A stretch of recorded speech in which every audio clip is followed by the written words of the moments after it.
tidak ada kemelekatan, dapat yang diinginkan biasa, dapat yang tidak diinginkan biasa, ya, susah senyum, senang senyum, udah S4 sekolahnya.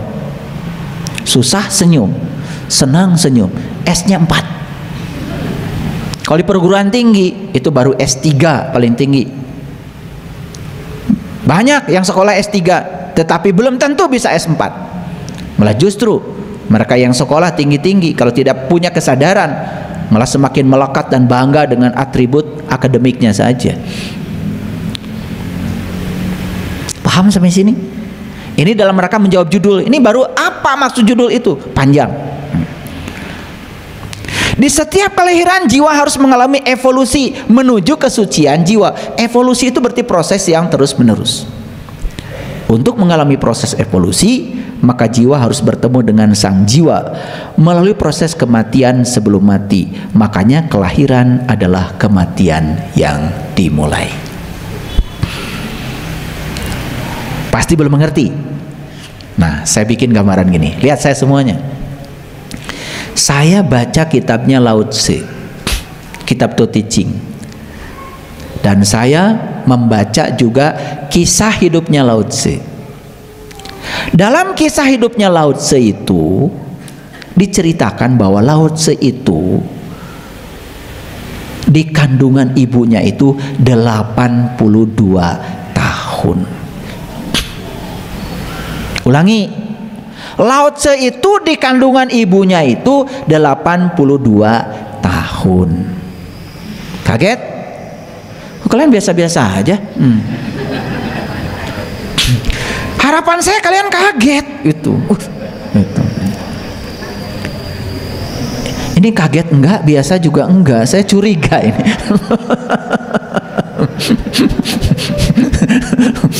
Saya ketika baca Lao Tse di kandungan ibunya 82 tahun kaget. Malah saya bilang ini Lao Tse nggak nyusahin ibunya gitu.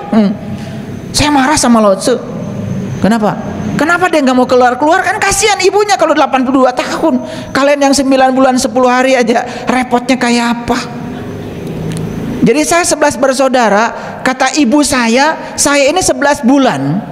Begitu ibu saya bilang 11 bulan, aduh saya yang paling nangis depan ibu. Maka saya bilang, ibu kalau ibu sakit cukup saya yang dikasih tahu. Dan kalau ibu nggak punya uang, cukup saya yang diberitahu. Karena saya mengembalikan cinta kasih saya. Saya 11 bulan kata ibu saya. Apa saya nggak ngerepotin ibu saya? Orang 9 bulan 10 hari udah pada keluar, saya masih nyungsep aja. 11 bulan kata ibu saya. Mana anak ke-7 lagi? Ya Allah, saya saat itu, makanya itu janji saya pada ibu saya. Makanya ayah ibu saya meninggal di pangkuan saya, dua-duanya. Kelamaan saya di situ. Lao Tse 82 tahun. Percaya nggak kalian?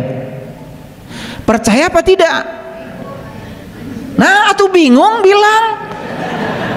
Mana sih? Jangan karena saya ngomong langsung percaya. Jangan percaya omongan saya. Kalau nggak masuk akal, tolak. Nah, bingung saya seneng. Bingung itu tanda-tanda ada kehidupan. Bingung itu ada potensi untuk jadi ngerti.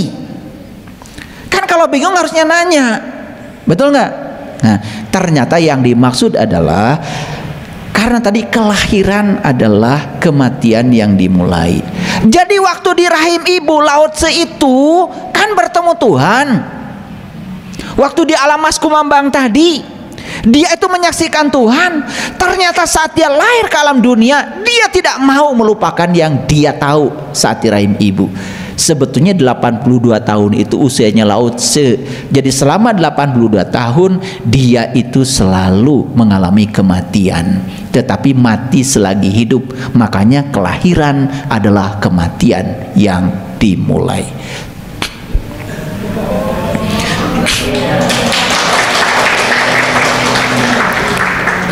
Itu baru iya, Lao Tse sama dengan kita 9 bulan 10 hari di rahimnya mah. Tetapi bedanya Lao Tse ini pada saat lahir ke dunia ini, dia tidak keluar dari rahimnya ibu. Tetap dia berada di kesadaran itu. Itu bedanya Lao Tse dengan kalian. Makanya Lao Tse ketika datang ke dunia itu seperti Zarasutra, tidak menangis. Makanya kalian semua datang ke dunia nangis kan?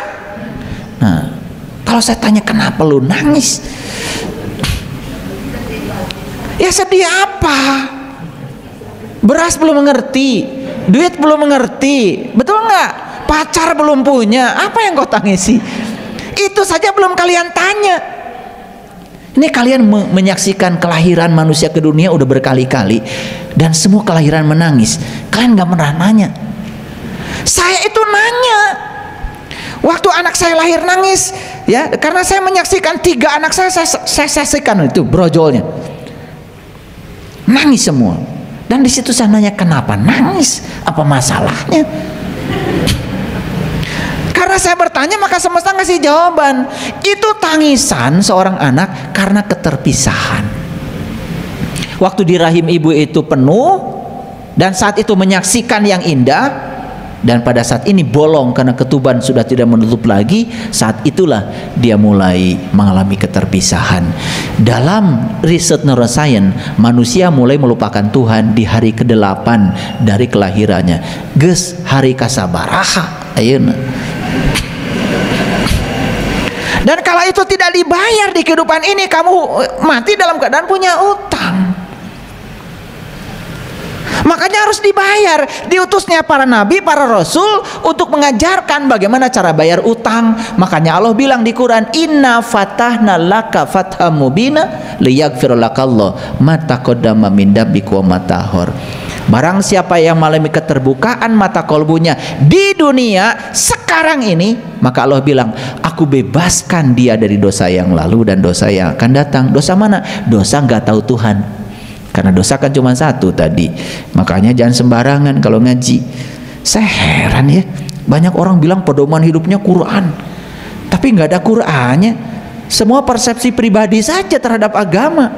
Ketika ditanya dasarnya yang mana, nggak jelas juga. Ya, bahasa Inggrisnya urup up, arep up.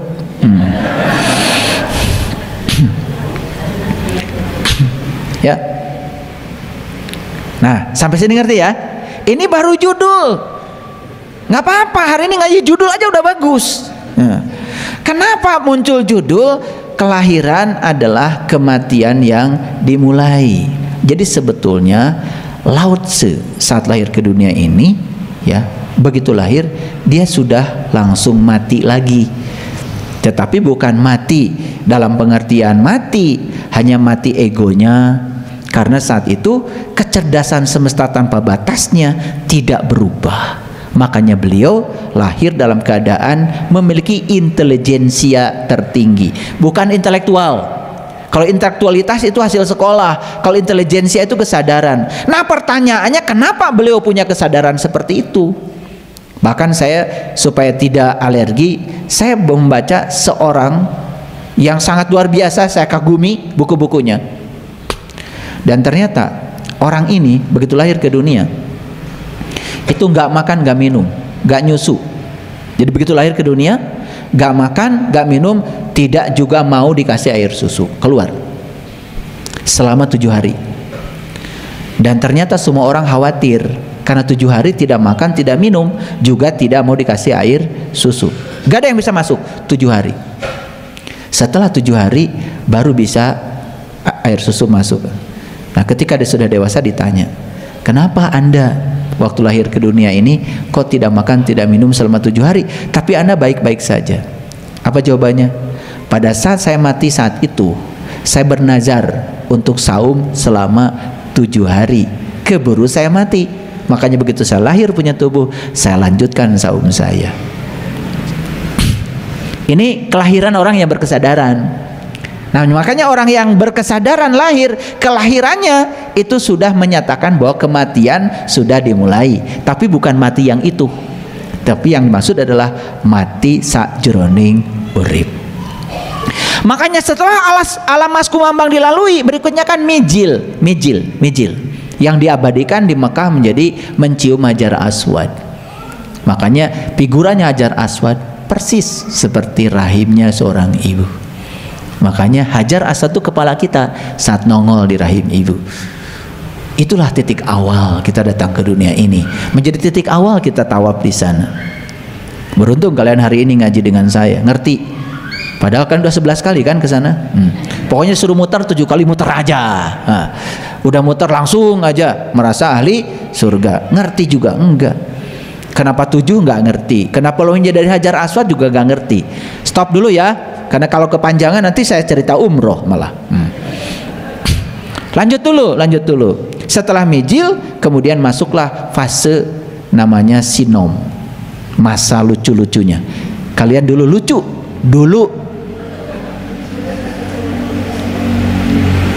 kalian sekarang nggak ada lucu-lucunya. Pika sebelun. Makanya setelah sinom berikutnya kinanti, asmarandana, gambuh, dandanggula, durma, pangkur, magatru, puncaknya adalah pucung, pocong. Nah itulah yang disebutkan kematian. Jadi ketika pocong sudah kematian, berarti tubuh ditinggalkan lagi itu oleh ruh. Nah ruh kemana? Ruh tidak mati. Hati-hati, ruh tidak mati.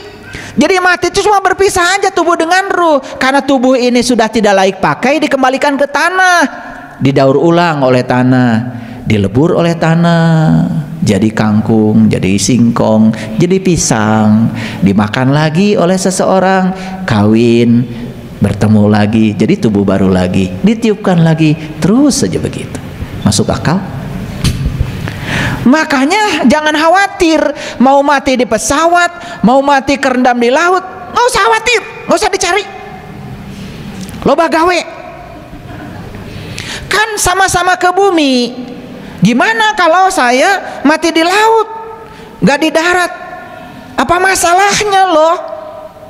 Masalah bagi lo? Kan gitu harusnya tanya. Mati di laut ya nggak apa-apa, ntar juga kamu dimakan ikan tongkol. Ikan tongkol ditangkap nelayan, dibawa ke pasar, kan dimakan-makan juga. Habis makan tongkol, kawin. Kan bertemu lagi tuh 2 sel, betul nggak? Jadilah anak. Jadi tubuh ditiupkan lagi, kan hasil tongkol. Masalahnya apa? Kita suka ribet ya. Wah mati di laut dicari. Aduh. Kan bumi ini ada daratan, ada lautan, ya nggak usah ada jadi masalah. Kan sama-sama ke bumi. Kan dari laut juga udah diambil, kan dikubur-kubur juga. Masalahnya apa? Kan kalau dari laut udah mati kemudian dikubur jadi masuk surga gitu?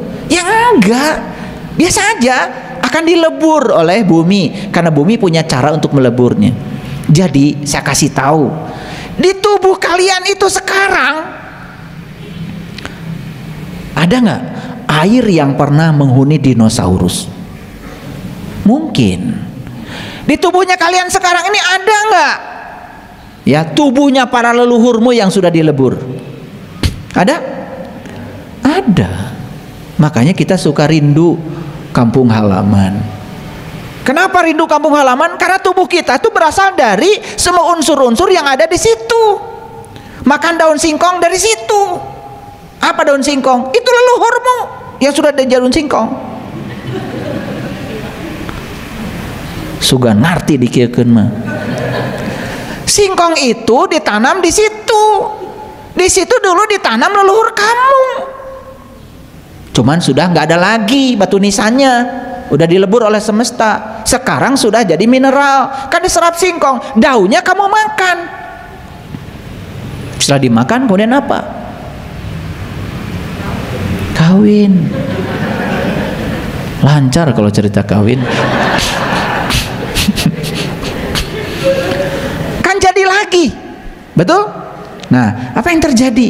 Yang terjadi, oh berarti tubuh saya berasal dari tanah di mana saya dilahirkan. Kan itu yang kita makan, betul nggak? Wajar nggak kalau rindu kampung halaman?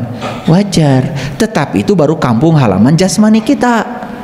Karena diri kita bukan tubuh. Diri kita itu yang ada dalam tubuh yang abadi. Masa yang tubuh aja rindu kampung halaman?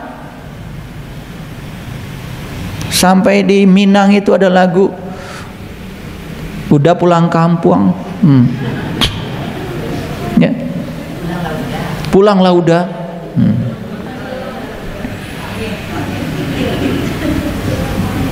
Ya. Ini ngerti nggak tadi saya bicara? Oke, kalau ngerti baru kejawab judul. Oke, lanjut. Perhatikan saya sekarang. Jadi kelahiran adalah kematian yang dimulai. Bagi siapa? Bagi orang yang sudah berkesadaran. Lahir sadar, hidup sadar, mati sadar.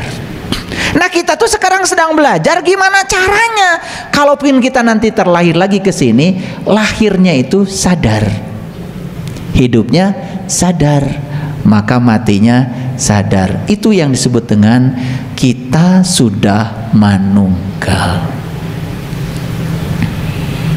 Itulah tauhid tingkat tinggi, ya. Nah, jadi kematian itu apa? Kematian hanyalah kematian tubuh. Ketika tubuh ditinggalkan ya ruh. Betul? Ada beberapa kondisi orang mati. Perhatikan saya. Jadi ruh ditiupkan ke sini. Perhatikan saya.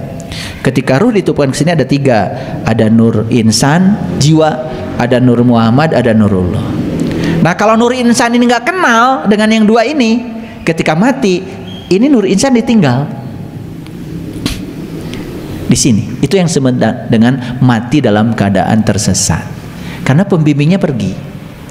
Nah, kenapa Nurullah dan Nur Muhammad meninggalkan nur insan? Karena saat itu nur insan gak mau kenal. Disitulah perlu seorang guru yang bisa membimbing kita untuk mengalami syahadat suci, sehingga nur insan itu bisa asyhadu alla ilaha illallah wa asyhadu anna muhammadar rasulullah secara pengalaman, bukan dari kata-kata. Nah, kalau nur insan sudah bersaksi pada Nurul dan Nur Muhammad, maka saat mati ini beleng aja, sehingga tubuhnya kosong. Nah, lihat saya, ketika nur insan gak kena Nurul dan Nur Muhammad, maka nur insan ditinggal di sini. Nah, ketika ditinggal di sini, itu yang disebut dengan alam kegelapan. Nah, ini nanti dikubur dulu. Nah, itu yang disebut dengan kegelapan dalam kuburan. Nah, nur insan ini baru bisa lepas dari tubuh ketika tubuh sudah benar-benar hancur, menunggu masa yang lama. Nah, nanti nur insan ini ketika sudah masuk ke ruang kehidupan ini, tetap akan ditangkap lagi oleh Nurul dan Nur Muhammad untuk masuk lagi ke tubuh baru. Dan di situ dibimbing lagi. Sampai akhirnya suatu saat nur insan ini akan kembali kepada fitrahnya untuk memanunggal dengan alam asalnya, kembali ke asal. Itu namanya innalillahi wa inna ilaihi rajiun. Tidak sesederhana itu memahami, ya. Paham sampai sini? Oke. Jadi inginkah para sahabat di kelahiran yang akan datang, kalaupun harus lahir kembali, kita mati, ya, kematian dimulai seperti yang diceritakan oleh saya tadi tentang Lao Tse, tentang Jala Sutra, orang-orang yang berkesadaran. Saya mengambil contoh itu karena mohon maaf, saya tidak punya referensi yang lain, ya, saya tidak punya referensi yang lain. Saya membahas itu karena itu yang saya punya referensinya, karena saya pernah belajar kitabnya, bahkan saya hafal kitab To Teaching, hafal, ya. Jadi kitab To Teaching itu cerita tentang saat pertama, saat kedua, saat ketiga. Itu sama dengan martabat alam 7 kalau di ajaran leluhur kita. Nanti suatu saat saya bahas. Suatu saat, jangan sekarang, nggak cukup waktunya.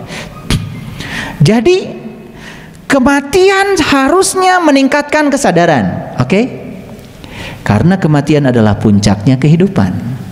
Jadi mati itu kenapa kita jadi sedih? Nah, kesedihan itu sebetulnya karena pakai wuh. Karena kita gak ngerti kalau kematian itu puncaknya kehidupan. Bahkan ketika ibu kita, ayah kita sudah repot, banyak penyakit, kemudian mati, bukankah mati itu hadiah? Dibebaskan beliau dari segala rasa sakit. Lah kenapa jadi menangis? Ini yang tidak dimengerti. Bahkan ketika saya tidak menangis, malah menganggap saya ini tidak berperasaan. Jadi saya tuh harus menangis gitu. Kalau saya sudah mengerti begini,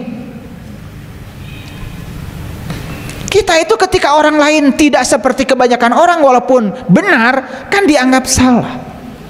Betul? Oke. Kematian adalah kenikmatan rasa mati selagi hidup yang panjang, bahkan memasuki keabadian. Ngerti? Nah, lihat saya, kalimat ini agak berat nih. Kematian adalah kenikmatan rasa mati selagi hidup yang panjang, bahkan memasuki keabadian. Gini. Ini yang sudah belajar tentang mati sajroning urip sekarang, kan kalian merasakan kenikmatan luar biasa, walaupun hanya beberapa detik saja, menyaksikan alam yang sangat indah luar biasa dalam diri, bukan? Kan suka pengen lama, betul? Nah, sabar, karena sekarang gak bisa lama. Karena kita masih bolak-balik antara kanan dan kiri, antara akhirat dan dunia. Nanti kalau sudah mati beneran, kanan terus. Maka itu yang di Quran disebut golongan kanan. Fa ashabul maimanati ma ashabul maimana. Itu golongan kanan itu. Memasuki keabadian. Nah, itu hanya berlaku untuk orang yang di dalam kehidupan sekarang sudah belajar mati selagi hidup. Artinya meneruskan perjalanan ketika di rahim ibu. Lihat saya, di rahim kita mati, saat kita lahir kita juga terus mengalami pengalaman persis seperti saat di rahim ibu. Paham ya? Paham ya? Gitu. Tapi kita juga bersyukur walaupun terlambat. Baru di usia tertentu kita mengalami kembali pengalaman seperti dari rahim ibu. Jadi bedanya apa kalian dengan Lao Tse? Lao Tse mah ti lahir keneh sadarna teh. Kalian mah ada yang baru 60, 70, ya 80, gak apa-apa, segitu juga mengalami. Itulah pentingnya mengalami itu. Ya, betul, sekarang ngerti? Bersyukur dapat itu. Makanya kata Nabi, tidak ada ilmu setelah ilmu ma'rifat kecuali kesesatan. Ya, baik, sekarang lihat saya semua. Itu kematian. Sekarang kita bicara kelahiran. Kelahiran itu ada dua. Satu kelahiran tubuh ketika dijemput oleh orang tua dari langit ke bumi. Siapa yang menjemput kita? Orang tua. Orang tua menjemput kita dari langit ke bumi.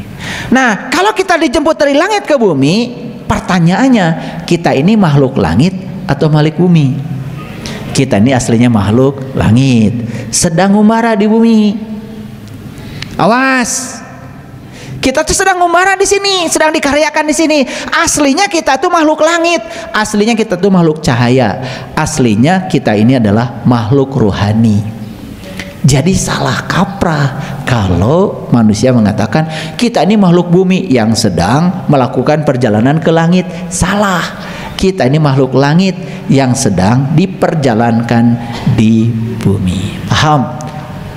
Jadi tanya lagi sama saya sekali lagi supaya ngerti. Kita ini aslinya makhluk langit, makhluk bumi. Makhluk langit sedang dikaryakan di bumi. Kan kita ini kalau makhluk langit harus kembali ke langit. Siapa yang menjemput kita dari langit ke bumi? Ayah ibu kita. Siapa yang mengembalikan kita dari bumi ke langit? Disitulah pentingnya kita bertemu dengan seorang guru. Paham? Guru lah, guru sejati lah yang bisa mengantarkan kita kembali dari bumi ke langit. Jadi walaupun kita masih di bumi ini, kita ini sudah jadi makhluk langit. Gitu. Itu yang disebut dengan wasabiquna sabiqun ulaikal muqarrabun. Jadi belum mati beneran pun sudah kembali. Karena di kehidupan sekarang kita sudah menemukan kesadaran. Ini agak berat ya kuliah hari ini, jadi boleh nanti diulang-ulang di YouTube. Oleh karena itu maka itulah pentingnya teknologi, bisa diulang. Kalau saya disuruh ngulang-ulang sekarang gak beres-beres. Lanjut dulu. Ada dua orang tua. Satu orang tua yang menjemput kita dari langit ke bumi, satu lagi orang tua yang mengantarkan kita dari bumi ke langit. Makanya ada dua yang harus kamu hormati. Satu orang tuamu, dua gurumu. Jadi yang disebut dengan kedua orang tua selama ini itu ayah dan ibu. Itu keliru. Itu satu orang tua, itu satu paket. Dah moal ayah maneh mun sabelah mah. Paham? Jadi orang tua ada dua. Satu orang tua yang menjemput kita dari langit ke bumi, satu lagi orang tua yang mengantarkan dari bumi ke langit. Itulah kedua-duanya patut dihormati. Saya bukan minta dihormati, gak penting banget bagi saya. Saya sudah selesai dengan diri saya sendiri. Kalian mau menghina saya, mau muji saya, emang gue pikirin. Gak penting bagi saya. Ya. Nah, oleh karena itu maka kita harus belajar menghormati kedua orang tua kita, sama pentingnya. Nah, sekarang kita tanya dulu, kalau begitu siapa manusia itu? Jadi manusia itu aslinya makhluk cahaya, aslinya makhluk spiritual yang sedang dikaryakan di bumi. Jadi manusia bukan makhluk bumi yang sedang mengejar cahaya, tetapi makhluk cahaya yang sedang dikaryakan di bumi. Jadi peringatan dari saya untuk semua yang sudah saya ajarkan bagaimana meniti ke dalam diri, jangan pernah mengejar cahaya. Ya, jangan mengejar cahaya. Ya. Karena dikaryakan di bumi, maka diberi tubuh. Untuk apa tubuh? Tubuh ini fungsinya dua. Lihat saya. Satu, kendaraan yang bisa mengantarkan sang jiwa kembali ke langit. Dua, untuk berkarya di bumi. Karena berkarya di bumi perlu tubuh. Makanya leluhur kami di Tanah Priangan menyebut diri itu apa? Jisim abdi. Jisim kuring. Jisim itu jasmaninya, kuring yang kakurung ku jasmani. Jadi itu sudah pengakuan bahwa saya satu paket jiwa dan raga. Paham ya? Nah, oleh karena itu maka sadar kalian itu, kalau kalian itu satu paket, tong nguruskeun sabelah. Jadi yang kalian urus terus aja raga, ari jiwa henteu. Makanya lagu Indonesia Raya itu doa sebetulnya dari W.R. Supratman.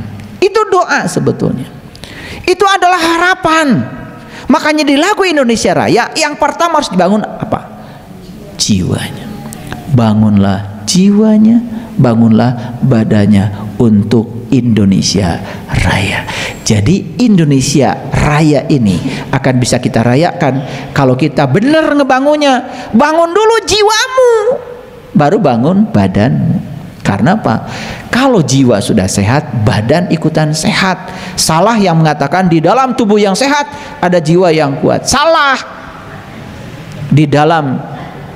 Ketika jiwanya sehat, tubuhnya akan sehat. Ini sudah diriset oleh Dietrich Linkart namanya. Ya, jadi kalau spiritual seseorang benar, maka fisiknya akan benar. Makanya kalau ada orang mengaku-ngaku belajar spiritual, kepala pusing, jantung berdebar-debar, perut mual, anus ambeien, begitu berdiri kunang-kunang, patut dipertanyakan spiritualnya. Karena kalau orang benar belajar spiritualnya, ketika tubuh spiritualnya sudah benar, tubuh mentalnya benar. Ketika tubuh mentalnya benar, tubuh energinya benar. Tubuh energinya benar, tubuh fisiknya benar. Maaf ya. Jadi maaf, saya bukan menghina. Kalau ada seorang guru mengaku dirinya itu spiritual, guru spiritual, tetapi dikit-dikit masuk angin, lagi ceramah berarti ada yang nggak beres. Maaf ya.